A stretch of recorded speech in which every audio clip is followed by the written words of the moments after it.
Hello friends, आज की जो वीडियो है वो इंडिविजुअल रिप्लेसमेंट और ग्रुप रिप्लेसमेंट थ्योरी पर है। तो देखिए, इंडिविजुअल रिप्लेसमेंट कुछ इस तरह से होता है जैसे कि हम ये बल्ब का एग्जांपल लेते हैं। किसी फैक्ट्री में सपोज बल्ब लगाने हैं, तो अगर एक फ्यूज़ हुआ, हमने वो बल्ब रिप्लेस कर दिया, और फ्यूज हुआ, रिप्लेस करते गए।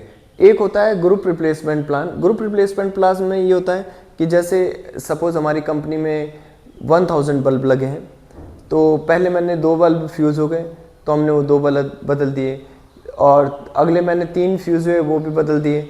और हमने प्लान बना रखा है 6 महीने का, तो हम क्या करेंगे, 6 महीने में वो सारे बल्ब तो रिप्लेस करेंगे जो लगे हुए थे, लेकिन जो हमने नए लगाए वो भी रिप्लेस करने होंगे। जो हमने पहले महीने रिप्लेस करे वो भी सब हमारे कंप्लीट बल्ब जो है रिप्लेस हो जाएंगे। इस तरह के प्लान को बोलते हैं ग्रुप रिप्लेसमेंट प्लान।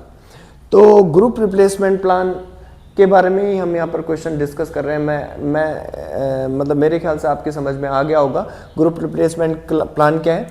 जैसे सपोज हमारे पास यहीं पर इसी क्वेश्चन में हमारे पास 10,000 रजिस्टर्स हैं कंप्यूटर के, और जैसे कोई ये चिप लगी है, रजिस्टर्स लगे हैं, सपोज एक रजिस्टर फेल हो जाता है कंपनी के स्टार्टिंग में, तो हमें रिप्लेसमेंट कुछ इस तरह से करना होता है कि क्या हो, कोई डिस्टर्ब ना हो, मतलब कंपनी में काम चलता रहे। तो हमने रिप्लेसमेंट करा, रिप्लेसमेंट करते ही पहला रिप्लेसमेंट करा, सपोज हमने फर्स्ट महीने में 3 रजिस्टर्स हमारे खराब हो गए, हमने वो रिप्लेस कर दिए। हमारे पास प्लान 6 महीने का है, 6 महीने में हम टोटल रिप्लेस करेंगे। अगले महीने में, ये फर्स्ट मंथ है, अगले महीने में मैंने 4 रिप्लेस करे, नेक्स्ट, और अगले महीने में मैंने 5 रिप्लेस करे, ठीक है, और अगले महीने में मैंने 10 रिप्लेस करे फोर्थ मंथ, और अगले महीने में मैंने 10,000 थे तो मैंने 1500 रिप्लेस करे। सपोज ये रिप्लेसमेंट प्लान है मेरे 5 महीने का। अब क्या करना है, मेरे पास जो टोटल प्लान है 6 महीने में मैं सारे रिप्लेस करूंगा। तो 6 महीने में मेरे पास तो अभी भी देखिए, वो मैंने पहले यहाँ रिप्लेस कर दिए थे, अभी भी 10,000 है, ये रिप्लेस करने के बाद भी 10,000 है, ये रिप्लेस करने, ये भी, तो मैं इनको भी रिप्लेस करूंगा 6 मंथ में, यानी कंप्लीट नए लगा दूंगा, नए रजिस्टर 10,000 अप्लाई कर दूंगा। इस प्लान को बोलते हैं ग्रुप रिप्लेसमेंट प्लान। तो इस प्रॉब्लम में भी सेम यही प्लान दे रखा है। वो कह रहे हैं कि a computer contain 10,000 registers, when any register fail it is replaced। मैंने आपसे कहा कि if any register fail it is replaced, तो वो रजिस्टर हमें रिप्लेस कर देना। The cost of replacing of individual register is rupees only 1 rupees। 1 रुपए का है वो register. If all the register are replaced at the same time, the cost per register would be replaced 35 पैसा। तो अब जब रिप्लेसमेंट प्लान इकट्ठा होगा तो उसकी थोड़ी कॉस्ट कम होगी, वो सारे रिप्लेस करने की जो कॉस्ट है वो 35 पैसा है। The percentage of surviving the register से ST, end of the month को T से, प्रोबेबिलिटी ऑफ फेलियर को PT से डिनोट कर रखा है। ये कह रहा what is the optimum replacement plan, क्या ऑप्टिमम रिप्लेसमेंट प्लान होगा। तो देखिए, इस प्रॉब्लम को हम सॉल्व करते हैं। सबसे पहले हमें इसमें NI लिखना है। NI is number of register replaced. NI is denoted, NI को हम नोट कर रहे हैं number of register replaced, number of register replaced, ये हमारा नंबर ऑफ रजिस्टर रिप्लेस्ड। देखिए, तो एट द बिगिनिंग हमारे पास N0 हमें कैलकुलेट करना होगा। तो N0 हमारे पास बिगिनिंग में कितने रजिस्टर थे, N0 10,000 थे। N0 को हम बिगिनिंग में जो रजिस्टर थे वो 10,000 थे। अब हमें N1 निकालना है। N1 की जो वैल्यू होती है, N1 is N0 P1, N0 into P1 इसकी वैल्यू होगी। फिर नेक्स्ट वैल्यू जो N2 की होगी वो होगी, ये N0 क्या है, बिगिनिंग में हमारे पास 10,000 रजिस्टर थे। N1 है हमारे पास number of registers at the end of first month. ये नंबर ऑफ रजिस्टर है at the end of first month. ये नंबर ऑफ रजिस्टर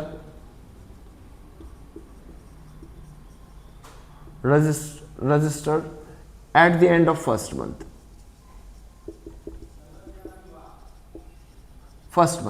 N2 क्या होगा हमारे पास, N2 is number of register N2 is N2 को हम लिखेंगे N0 प्लस N1 और इसे P2 और यहाँ P1। ये number of registers at the end of second month. N3 को कैसे लिखेंगे? N3 हमारा रिप्लेस होगा, हम इसे N3 को स्टार्ट करेंगे N0 N1 N2, बीच में प्लस का साइन, प्लस इधर लगाना था, तो इसे लिखेंगे हम P3 P2 प्लस P1। इस तरह से ये हम कैलकुलेट करेंगे। तो देखिए 10,000 मैंने यहां लिख देता हूं, 10,000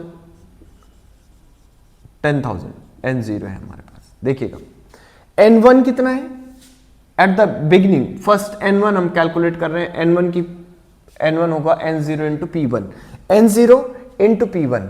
P1 की प्रोबेबिलिटी हमें दे रखी है, ये P1 है, और N0 यानी N0 ये है। तो मुझे क्या करना होगा, इसे निकालने के लिए मुझे N1 निकालने के लिए मुझे N0 यानी 10,000 इंटू 0.03 करना पड़ेगा। तो 0.03 करूंगा तो ये 300 हो जाएगा N1। नेक्स्ट मेरे पास मुझे निकालना है N2, तो इसी तरह से N2 निकल जाएगा। मैं आपको N2 निकाल के दिखाता हूं।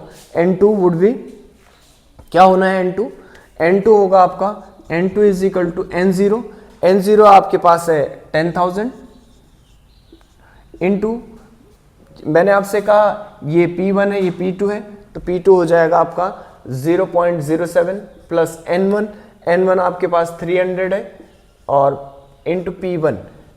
देखिए ये P1 हो जाएगा, ये P2 हो जाएगा, ये P3 हो जाएगा, P4 हो जाएगा, P5 हो जाएगा, P6 हो जाएगा।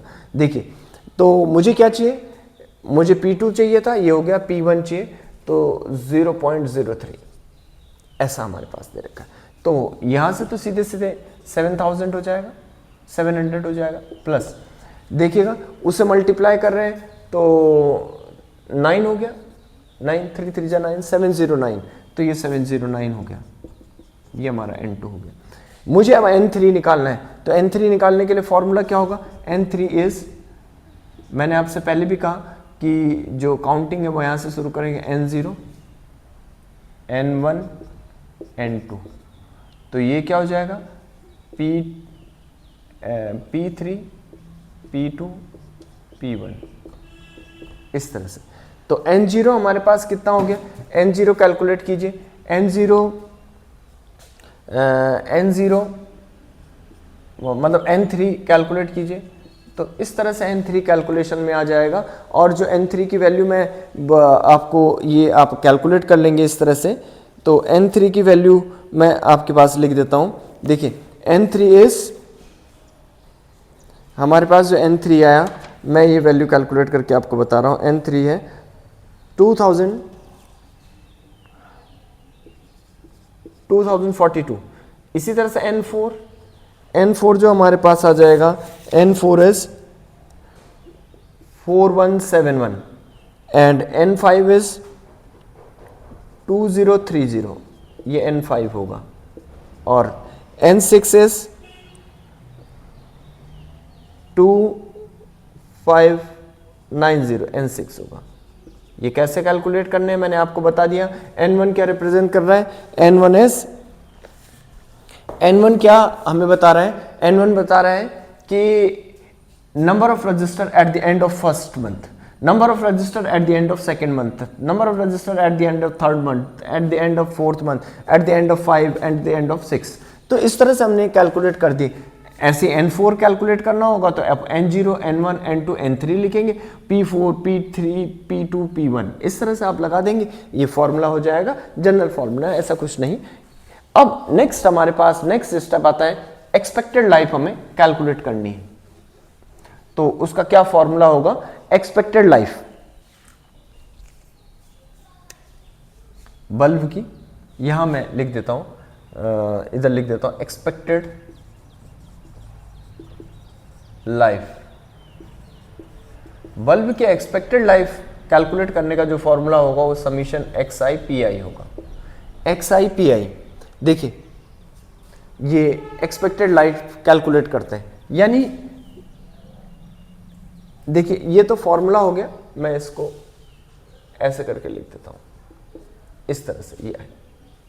तो देखिए यहां पर हमें टाइम से एक्सपेक्टेड लाइफ निकालने के लिए इनको वो करना पड़ेगा, मल्टीप्लाई करना पड़ेगा, ठीक है। तो ये मल्टीप्लाई करेंगे तो क्या हो जाएगा, 1 की मल्टीप्लाई इस नंबर से करेंगे, तो मैं यहाँ लिख देता हूँ, फर्स्ट में तो डैश मार दीजिए, इसकी इससे मल्टीप्लाई कीजिए, क्या आएगा, यहाँ डैश है 0.03, इसकी निकालेंगे तो 14, ये सब हमें ऐड करने है ना। इस नंबर की इससे करेंगे तो 0.60, इस नंबर की इससे करेंगे तो 16, ये इतना आ गया, 4 4 जा 16, 5 5 जा 75, 15 5 सॉरी 15 5 75 और 15 6 90, ये है इस तरह से। अब एक्सपेक्टेड लाइफ कैलकुलेट करनी है तो इनकी जो एक्सपेक्टेड लाइफ होगी वो हम कैलकुलेट कर देंगे। इनकी जो एक्सपेक्टेड लाइफ है 4.02 मंथ है, 4.02 मंथ, ये हमने एक्सपेक्टेड लाइफ कैलकुलेट कर दी। यहां लिख भी देंगे इसे एक्सपेक्टेड लाइफ,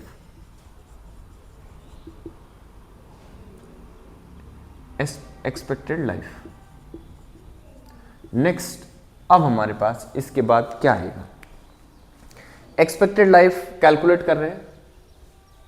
अब मुझे ये बताना है हमको कि टोटल कॉस्ट है ना, eight the end of first month total cost कितनी होगी, मतलब अगर वैसे रिप्लेस करता जाऊं, eight the end of second month क्या होगी, एट द एंड ऑफ, तो total cost of group replacement, बस ये लास्ट स्टेप है, total cost of group replacement.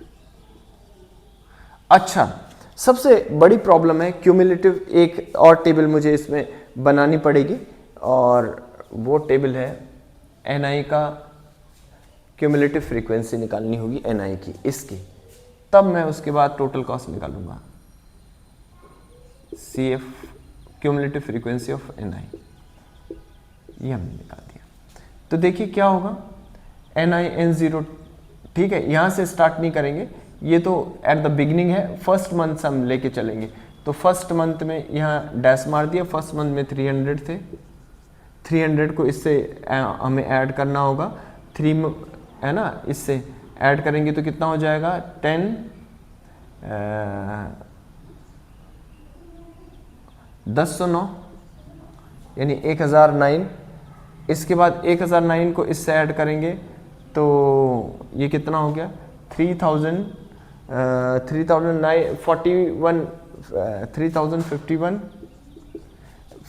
इसको इससे ऐड करेंगे तो 4171 को 3051 से ऐड करा तो 2 7 5 12 2 और 7, ये हो जाएगा 7222 और 7222, यानी कौन ऐड हो रहा है, ये नंबर हमारे ऐड हुए, इस नंबर से ये वाला नंबर ऐड हो गया।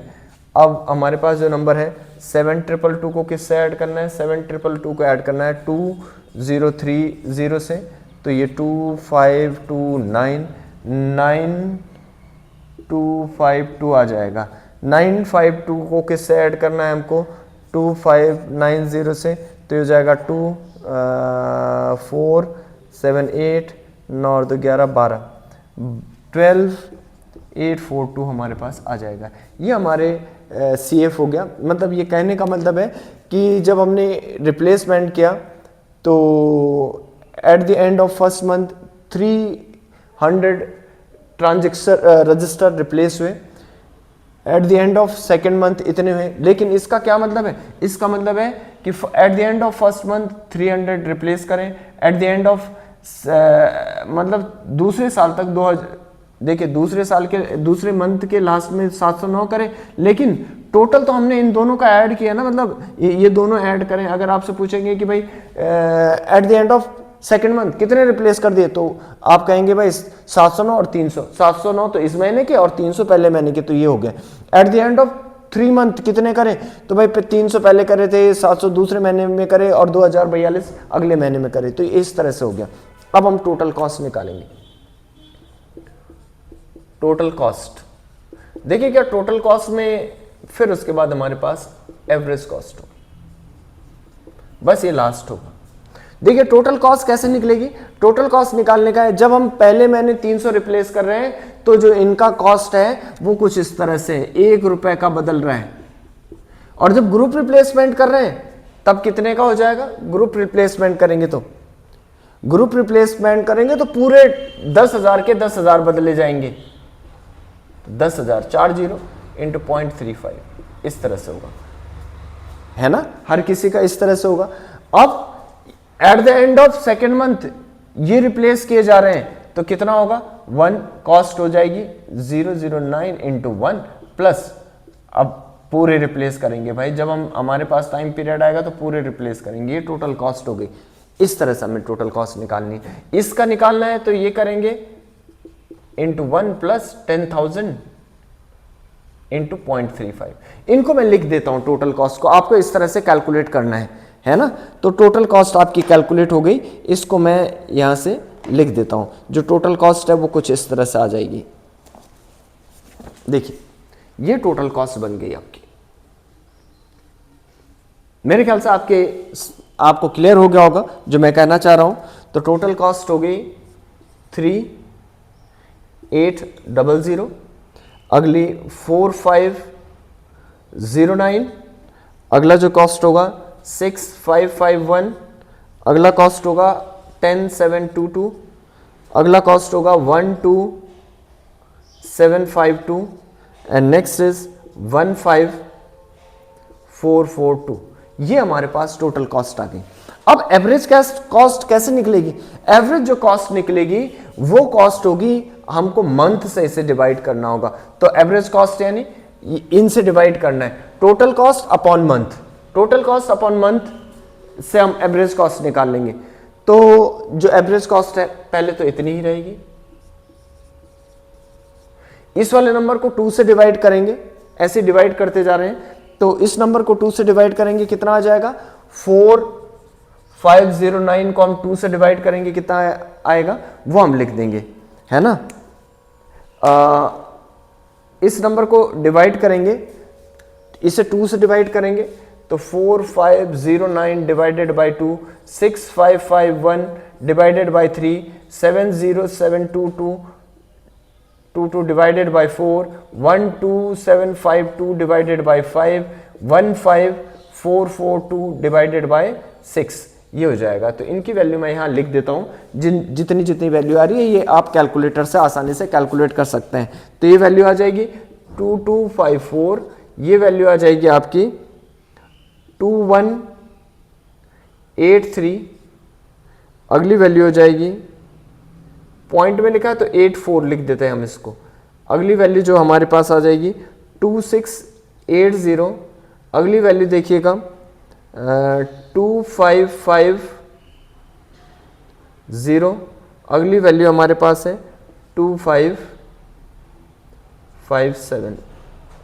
ये हमारे पास ये वैल्यू हमने इस तरह से कैलकुलेट कर दी। देखिएगा अब हमारे पास पहली कॉस्ट है 3800 रुपये, ठीक है, फिर 2200 रुपये 22 एवरेज कॉस्ट, फिर 2100 रुपये, फिर 2600 रुपये, फिर 2500 रुपये। फिर देखिए एवरेज कॉस्ट को घटते हुए आना था डिक्रीजिंग ऑर्डर में, तो यहां पर देखिएगा इस जगह ये एवरेज कॉस्ट बढ़ती हुई आ रही है, 2680 बढ़ गई है एवरेज कॉस्ट। अगर एवरेज कॉस्ट घटते हुए जा रही तब कोई दिक्कत नहीं, लेकिन जहां बढ़ेगी उससे पहले वाले मंथ में, यानी इस वाले महीने में, यानी ये कौन सा महीना है, ये थर्ड मंथ है, at the end of third month हमको पूरा रिप्लेस कर देना चाहिए, पूरा सिस्टम रिप्लेस हो जाएगा, पूरे 10,000 ट्रांजेक्शन रजिस्टर रिप्लेस हो जाएंगे eight the end of 3 month. तो ये इसका जवाब है, at the end of 3 month ये पूरे रिप्लेस हो जाएंगे। इस तरह से हमें एक टेबल बनानी होगी, इस टेबल में ये पूरा ग्रुप रिप्लेसमेंट पॉलिसी कंप्लीट होगी। ये जो सिलेबस है ये बीटेक में भी पूछा जाता है, बीएससी आईटी और मतलब ओआर जहाँ जहाँ चलती होगी, जैसे ये पूछा जाएगा आपको एमएससी में, बीएससी में, बीटेक में, तो ये सब उन स्टूडेंट के लिए है। तो आप इसको देख सकते हैं। जो भी प्रॉब्लम, जो भी इससे रिलेटेड अगर कुछ होगा तो आप कमेंट में लिखिएगा, हम इससे रिलेटेड 1-2 क्वेश्चन और करने की कोशिश करेंगे। ठीक है, थैंक यू।